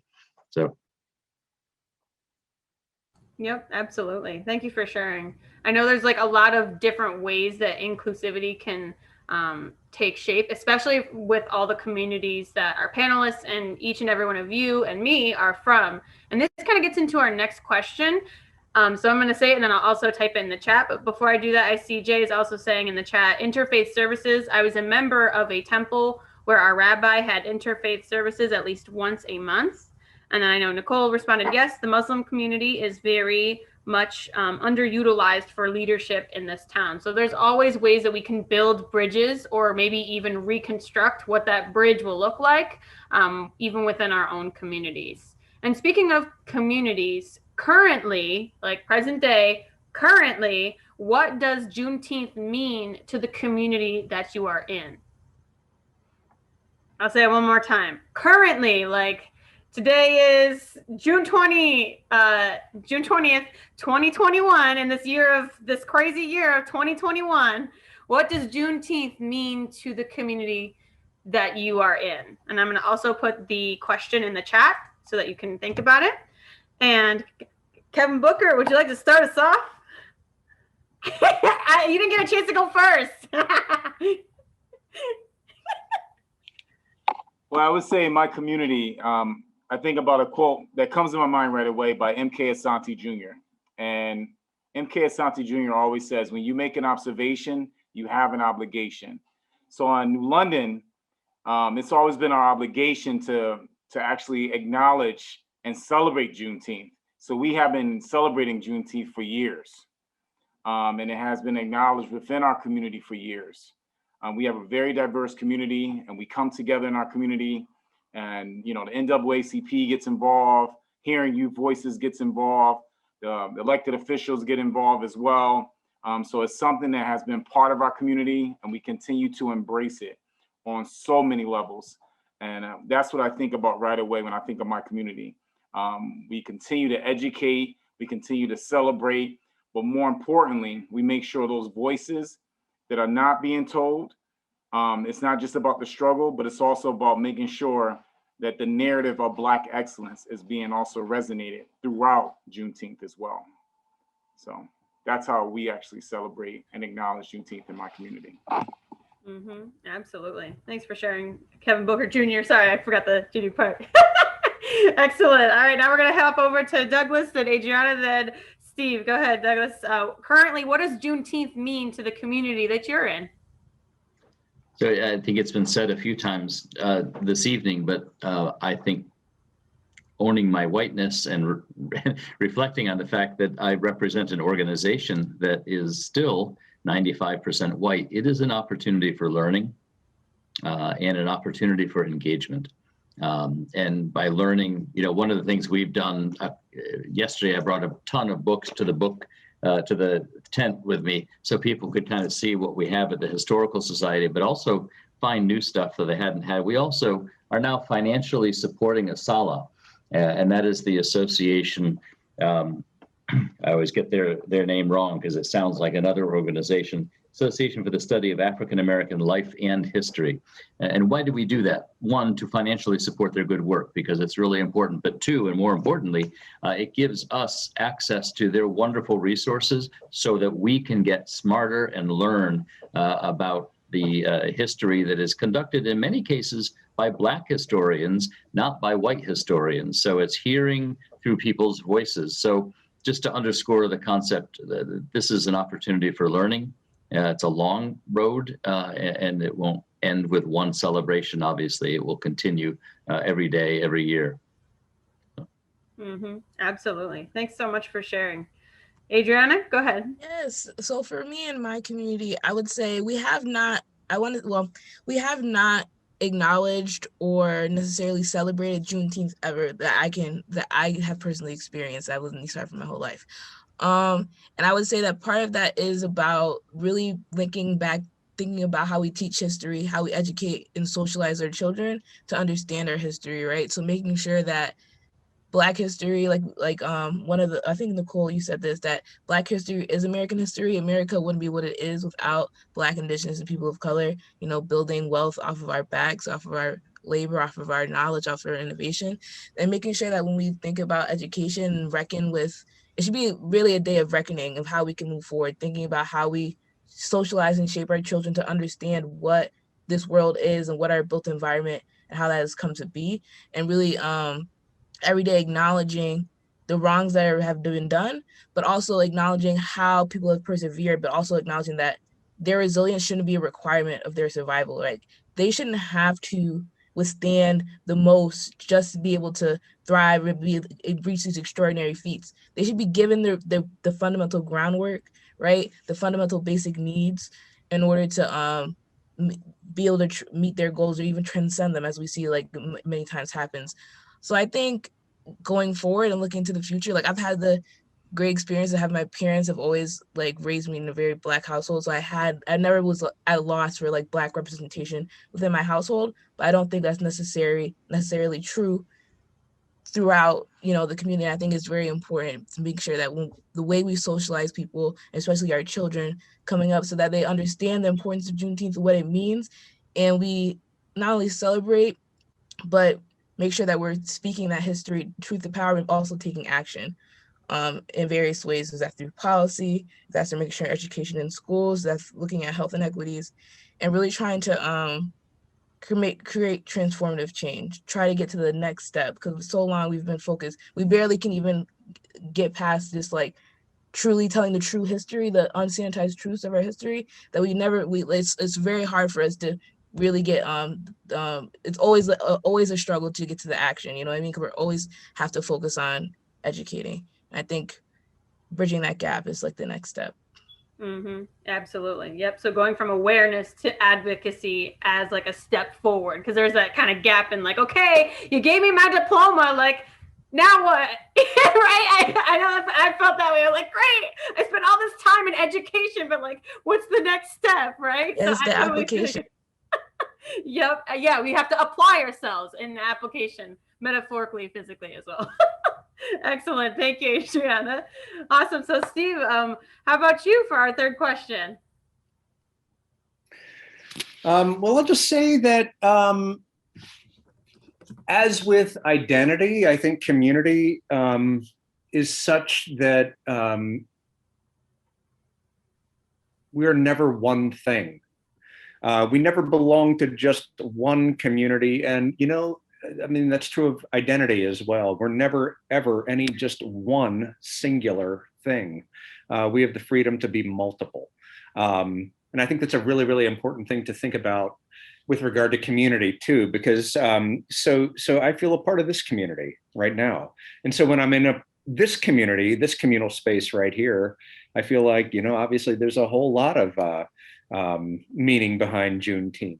When I was on the Windsor Town Green yesterday, and I was spending time with my friend Kevin Booker and all of the wonderful people that you've introduced me to over the years, including Reverend Nicole, including Judge Washington, including Cassie. I felt like I was a part of a new community, and it felt like this too is my community.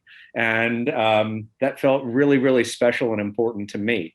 I'm also a part of a church community, which is predominantly white. And that particular community, we're coming along on Juneteenth. And so it doesn't mean what I think it should mean yet, but there's openness for it to mean something more, something greater.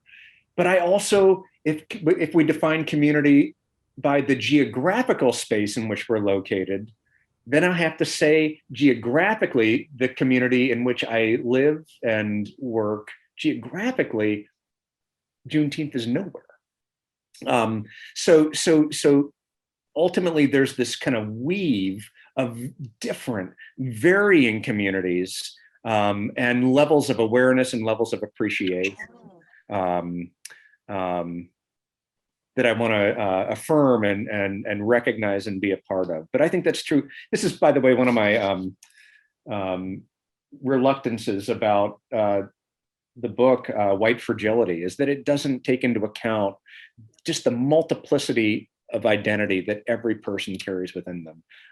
That book is very, very helpful in many, many ways, and I think it's really, really important. But I always want to push back against it a little bit and go, but we are multiple. We carry multiple selves within us. And so with this question as well, I just want to say we're, communally speaking, I want to affirm that we're multiple as well. Mm-hmm. Oh, absolutely. Thinking about our social identity traits, right. right? Who we are. Like there's like one for each one. Like I have my racial community, I might have my religion community, and all these things. And sometimes we have a crossroads where we meet, and other times it's like, oh, well, I'm a figure skater, so there's that community and this, and there's just so much to it. And that's the beauty of it. It's how we can meet one another at our own crossroads on this journey. Right. So thank you so much for sharing. Yes, it's the freedom not to be singular. Mm-hmm. Absolutely. Yeah. Yeah. And Judge, go ahead. I know you want to say something, Judge. Go ahead. Yeah, I just wanted to add to the conversation that I've always found it interesting that Windsor is considered diverse, and how astounded I am, why is this the first Juneteenth celebration, and why did I have to start it? Why was I the first African-American chair of this commission? I'm always shocked by that because I don't have the answers. And Windsor touts its diversity, but yet we only have 2 African-American Black town council members. We just recently had, this is our 3rd woman that we added to the town council. So, and, just as Douglas said, the Windsor Historical Society is, predominantly white. We tout this diversity here in Windsor, but it has not always been evident. And I'm shocked to have been lambasted on the first page of a paper, being touted as an African-American chair for the first time for the Human Relations Commission.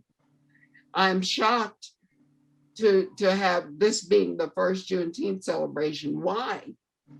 You tout your diversity, you wear it proudly, but it's not a true representation of, to me, of the town's history and past. It's of the present.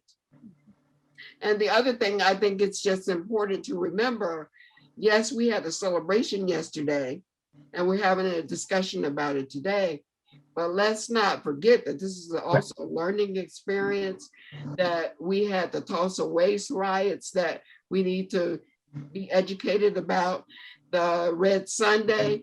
We had massacres right in New York City that are race riots. So let's not forget those aspects either, that we need to learn about. Yes, we had a celebration yesterday, but this is the beginning of understanding that President Joe Biden began to pass this. But he has even said that he has to learn as well. Right. So. Mm-hmm. Oh, absolutely. So much more has to be done. And I see two friends are itching to talk. So I'll go to Florence and Agnes. Go ahead, Florence. Okay. Yeah. I agree with what Kevin just, I'm on. I have lived in this town since 1974. And first of all, just to be honest about Juneteenth was never really discussed in most of the towns. So I don't know why you're shocked that we didn't do anything in Windsor. We had the Windsor Afro-American Civic Association here in Windsor. We encouraged young ladies, Cassie, you grew up in this town, we encouraged them to be part of things. We kept saying, listen, it has nothing to do with your color. It has to do with your brain. Please come out, become part of it. And this is where I get so frustrated. I mean, I'm constantly talking about this. I'll be very honest with you, with people in Windsor, we're comfortable and they don't get involved. I'm sorry if I'm stepping on anyone's toes. I am so sorry, but that's what's happened in the African American or the Black community in Windsor, Connecticut. During the years when we would work with the young girls that were running for Miss Shad Derby, we had one mother who did not attend anything because she said she only lived in Windsor. Now, most of the Black people who live in Windsor probably go to church in Hartford. Their friends are in Hartford. So we have to start being realistic and we have to be honest. And that's why I'm encouraged with the Historical Society now with this birthday celebration so that we're not stepping on religion or politics. And believe me, I'm going to beat it to death because if you don't show up and come out and support, then you're the one that's making a mistake. And that's what we need to do as people of color. We need to say, listen, I was very discouraged yesterday that there wasn't more. Okay, it was the first time. There were people there yesterday who said they didn't even know about it. I said, why not? It was advertised. One person was there only because someone told her about it. At church today, my church is predominantly white. And one Black lady said, why did we have some down in Wilson and some in the center? Why didn't we just make it all one? And you know what? I couldn't answer that question. So let's just be honest, until we get the nerve and the courage, encourage others to come out and show that you are part of this town, you're proud of who you are, and come out and support this celebration so that we can have a kid in 20 years go to the Historical Society and say, oh, that's my auntie, you know, and that's how I'm striving to get more people involved. Absolutely. 90% of it's showing up. Just gonna say that. I remember my parents drilled that in me. They said, show up, you're gonna go do stuff, right? Agnes, go ahead. Judge Washington, you struck a nerve for me, and so did Steve. Interesting. I've lived in town over 50 years. My husband and I moved here and we specifically chose Windsor for its diversity. And as Steve said, and Cassie, that within us, we have identity on top of identity and different section community and different identity in a different community. Well, Windsor is like that as well. And when my children were growing up, they were all athletes. So we had an extraordinarily inclusive, diverse community. It's all built on athletics, soccer, swimming. So you had that. And then it was interesting. Doug went out and did some interviewing. And Judge Washington, I don't know if you know Tim Curtis, but Tim Curtis said something to Doug that when Doug related to me, I went, ding, everything went off. And I went, that's what the difference is. There is diversity, and Windsor has had diversity. What Windsor has a problem with is inclusion, inclusivity. Bringing people together, making them feel comfortable, making them feel welcome, and therefore they want to stay. They don't just join and then go, oh, well, I don't feel quite comfortable, and they walk with their feet. And I think that's the difference. And that's the thing that after Doug said that, I went, okay, I need to switch my mind on this whole Windsor historical stuff. What's more critical is the inclusion piece, not just trying to make the Windsor Historical Society diverse, you know, because it's 95% white and 5% Black. And our stories are that way. What we need to do is make it feel inclusive, to take the people of color, our new board members that we've just brought on, and to make them feel like, yes, we want to stay. And yes, we want to be part of this, you know, and that was the thing that kind of hit me. So I went, okay, yeah, there's a difference. I love Windsor. I moved here because of the diversity. When my kids were young, I felt like I was in very much of an inclusion area. As my kids grew up and moved apart, I ended up moving back into a more homogeneous group. And I'm going, nah, something wrong with this picture. Something's wrong with this picture. So, you know, that's my 2 cents. So I'll shut up now. That's all right. Thank you so much for sharing, Agnes. When you're talking, I was thinking about how thinking about community and spaces. Safe spaces are earned. It's one thing to just kind of slap a poster to say, oh, we're diverse. Like, oh, we got the rainbow flag. We got the Black Lives Matter flag. Oh, we got to get this other flag here for all these different things, right? But these things are earned. We have to learn how we can trust one another and listen with empathy. I can't stress that enough. Even as a teacher and educator, like, you have to listen. Even if I have not had that experience, I might try to place myself in others' shoes and practice. I have to practice empathy, because it's not something that I just wake up and say, oh, like I can empathize with my friend Judge. I can just empathize with every single aspect of his life. And it's like, I got to practice that. I have to practice listening actively and feeling. So that way, when we're talking with each other here, we're not just talking, we're walking with each other by our sides. Words are cheap, Cassie. It's the walking. You gotta walk the talk. You're not walking the talk, you aren't doing it. And to Miss Flo, Miss Agnes' point, and I'm a Southern guy, so that's why I say Miss before everything. But I think the inclusivity part, I mean, it's just, you know, and Miss Flo, to the person you spoke to, and I think Miss Reeves made a point in the chat, you know, I can advertise till the cows come home. Right. I can send out an announcement, which I did. It was announced at my church by Pastor Nicole, by Pastor Peter. You know, I sent flyers, you know, it went to WTBS, Channel 3, NPR. And it is my point to make people feel. I invited the Muslim community to come out, never got a response. Right.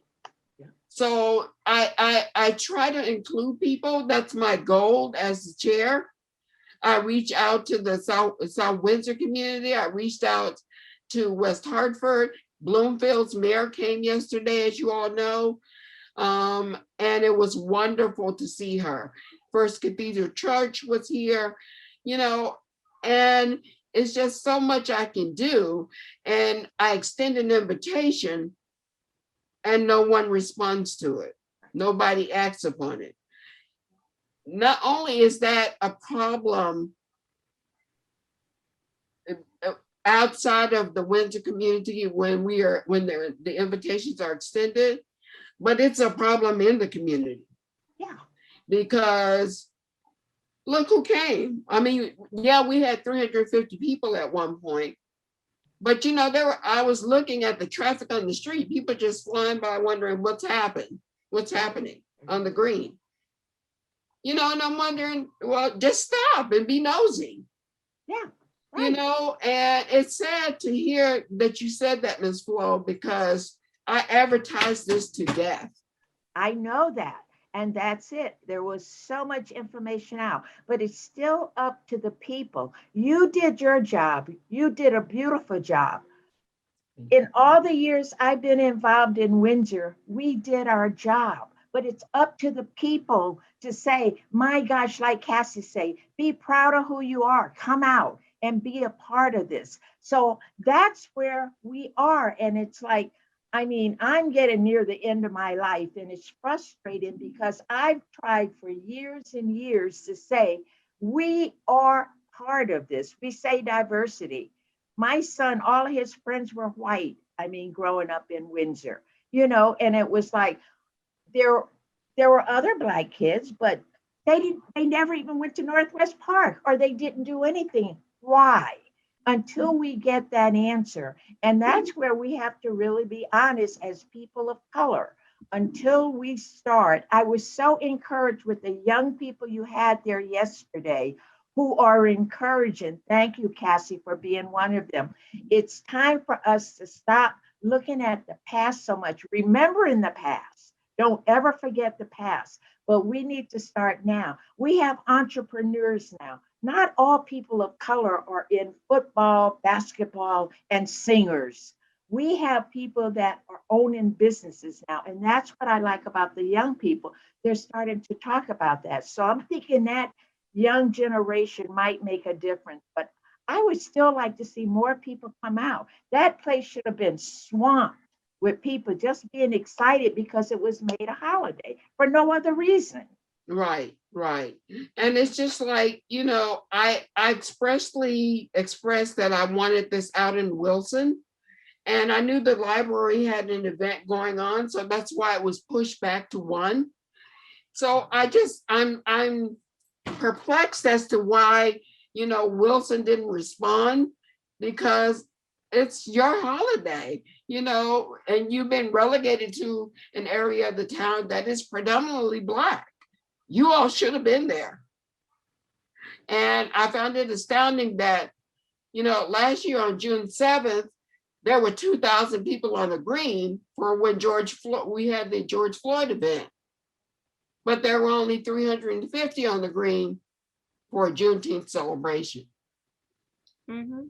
Absolutely. And I kind of think back to Kevin and Adriana's point about how we need to not just commodify it, be like, oh, okay, there's like another thing coming up. Like, do you celebrate or do you not? It's like we have to really not only invest ourselves in it, but educate and become aware so we can come together, not just because, oh, it's just like another thing that we have to do. It's gonna actually have a deeper meaning to our community and as an individual. And what you were saying, Judge, it kind of gets into our last question here for panelists and for everyone here.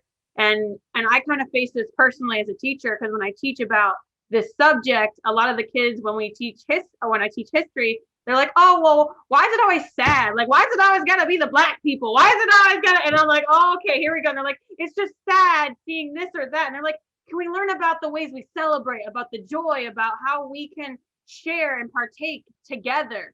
So this final question to our panelists and then to you all here is, what are ways that we can celebrate Black joy in our community? Because I think it's great to learn all aspects of history, but what are some of the ways that we can celebrate? And again, in an appreciative way, cultural appreciation. All right, and I want to make sure that Douglas, you get a turn to start first, because I think everyone else got to start first on a question. So I want to make sure you get to start first on this one. Right. Well, thank you, Cassie. I'm looking at the clock, so I don't want to be the one that carries us over the end of this thing. But I posted a link to our Windsor's Black Experience webpage.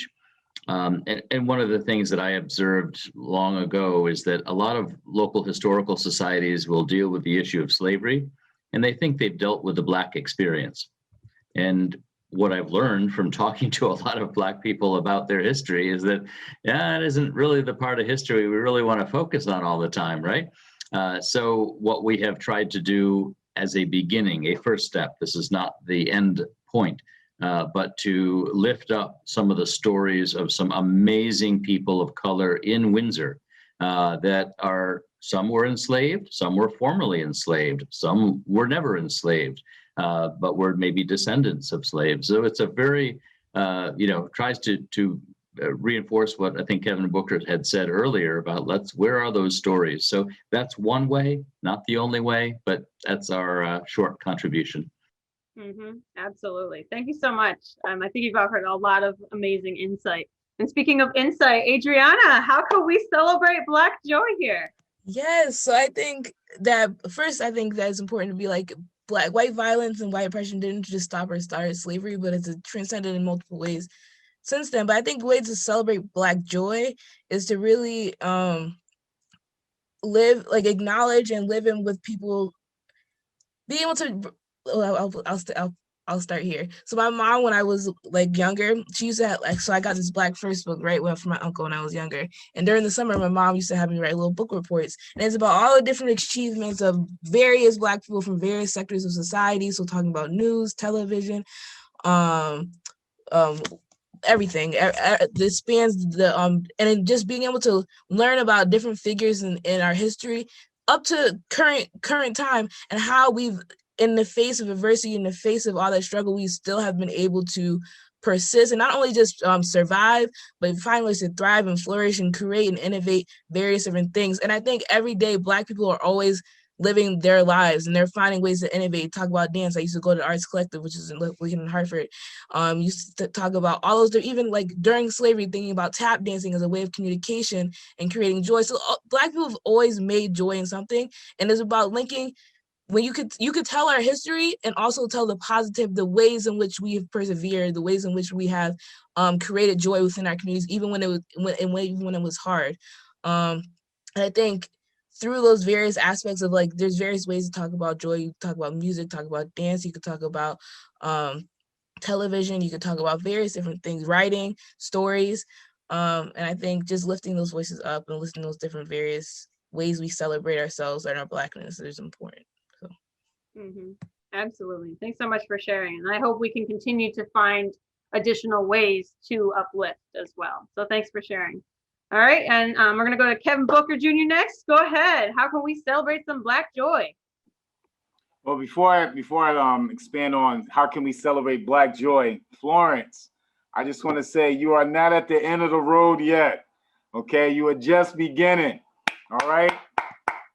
We need you, Florence. So don't get that out of your head, Florence. All right, you're still rocking. Second time today, someone said that to you. That's right. I don't want to hear that anymore, Florence. All right. So as I was thinking, I really just want to touch on this really quick. As a nation, it's an opportunity to commemorate Juneteenth, but the theoretical end of slavery. But we must also acknowledge the ongoing process that makes progress possible. Slavery and segregation may have ended in theory, but we wrestle daily with the remnants across our country's communities, including the most recent wave of efforts to ban race theory and restrict voting rights. We have to be careful to make sure recognition of Juneteenth as a federal holiday is not merely performative, but also transformative. And we also need to acknowledge our brothers and sisters in other minority communities who were oppressed and exploited at various points in American history as well. So that leads me to the point where I am today. Like, why do we celebrate, acknowledge Black joy in our community? When I think about the student panel on Black Lives Matter schools a few months ago, a young lady shared students wanted to share stories of Black students, Black excellence, as much as they hear stories of Black struggle. We owe it to students of all backgrounds to ensure that they are not only know history, but connect with it. Now, when I think about Black excellence, I think about the Super Soaker, right? I think about the filament and the light bulb. I think about the golf tee, the guitar, the cell phone. There's so many other contributions. Even during enslavement, when people were enslaved, they were contributing. But that needs to be in the schools. That needs to be around so people can see the connection that, see, Black history is not just in 1 month, it's 365 days in a year. That's Black joy to me. And when I also think about Black joy, when I think about the Federal Writers Project, which was in 1936 to 1938. Yes, Mr. Shipman, I'm going from a historical standpoint now. So the Federal Bureau's Project, I had to get my books. So you have the slave narratives from different states. One of them's from Maryland here. You have enslaved individuals who spoke from Tennessee, enslaved individuals that spoke from Mississippi. So when we talk about Juneteenth, that's also Black joy right there. We have documentation, recordings of enslaved individuals who are sharing their testimonies.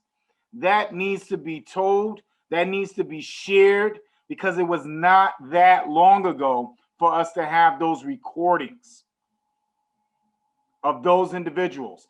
If you just notice, I showed you the documentation. It's not that long ago. 1936, 1938. That's not even 100 years ago. And these individuals experienced it. And it's all documented. So that to me, and they were survivors who continue to persevere. That's Black joy, and we need to celebrate that and continue celebrating that, not just in Black and brown communities, but throughout all of our communities, to make sure everyone understands Black excellence and what it takes and how we continue to be survivors during systemic racism and oppression.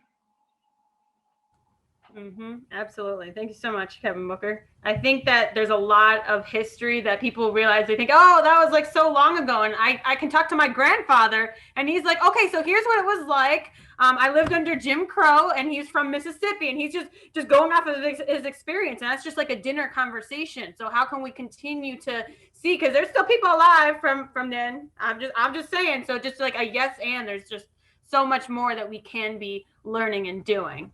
And finally, Steve, it's you're up here. How can we celebrate some Black joy? Well, let me just begin by starting with just a really quick story. There's a wonderful moment from, I think, 1960 something, 67, 66, 8, somewhere in there. Sam and Dave and Otis Redding are on the road together. And Sam and Dave open up for Otis Redding, and they're just so on fire, and they're alive, and they're a part of this Stacked Soul Review. And then Otis Redding gets up, and what he says is, "Don't you ever make me get on the stage after Sam and Dave." And that's sort of how I feel about speaking after Kevin Booker. I gotta say that, man. It's hard to speak after Kevin Booker. He already, yeah. It's hard to speak after Kevin Booker. But here's what I will say. It's not incidental that I bring up Otis Redding or Sam and Dave, because it's music that I think I want to point to as a part of celebrating Black joy that has given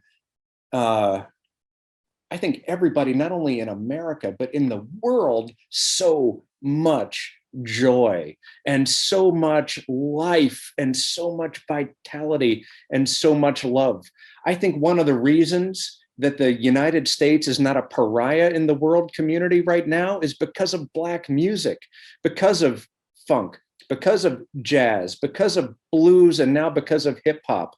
That is one of the major diplomatic efforts that we have made in the world today. So anyway, I think that's the major contribution, in addition to all the other Black arts that have made the United States, that have indeed made the world what it is. I'm going to lift up music as that which has sustained us all. And it's worth saying that over and over and over again, it's the Black community that has saved America. And it's time for white America to start recognizing that. It happens again and again and again. Steve, I just want to say, I was driving and I rode up beside a white person today, and he was blaring the song by her called "Fight for You." Oh. And I love that song. Yeah. And he looked over at me and he smiled and I smiled back. It was just, oh my God, it got me. Yep. Fight for You. No wonder it won an Oscar, because it has a true meaning. You're absolutely right. Music makes the world go round. It does. And it helps us relate to each other. Kevin Booker, I need you to look up. Thank you.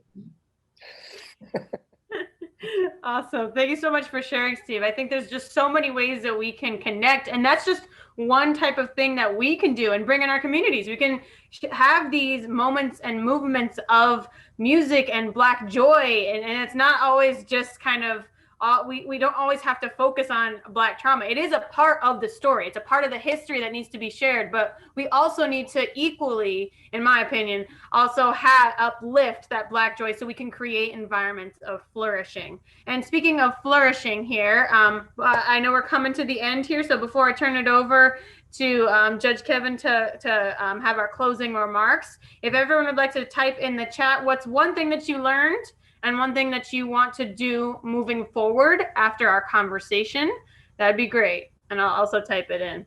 One thing you learned, one type of action you want to do moving forward. There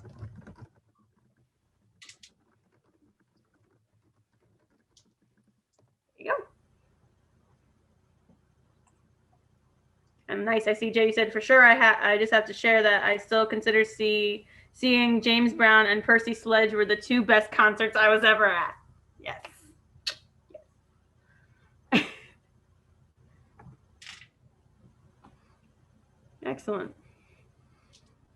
And while everyone's thinking about what you want to type in the chat, I just want to say thank you all for coming today. I know we had an amazing Juneteenth celebration, and I know I got to see a lot of you there. If you weren't able to come, thank you for coming today. I know just personally it means a lot to just be able to continue to have these conversations, because every time we come into these spaces, there's new faces, new people, some people returning, and we are always able to learn so much from one another.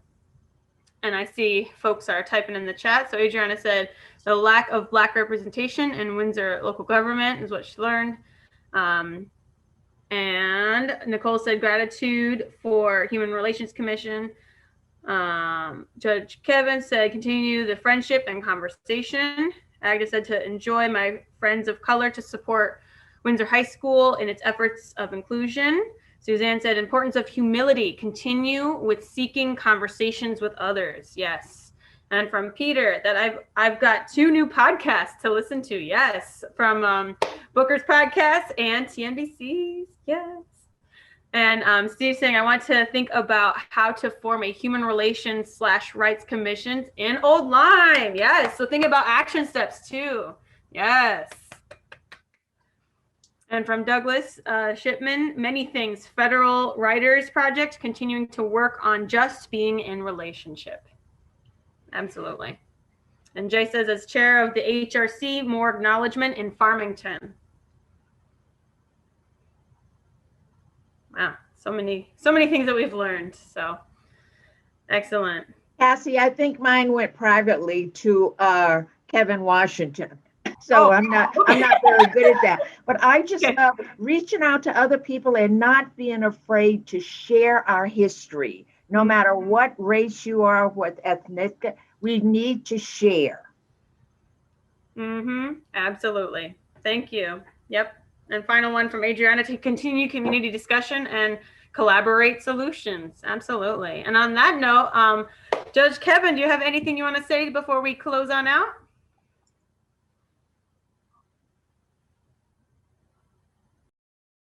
You just muted yourself.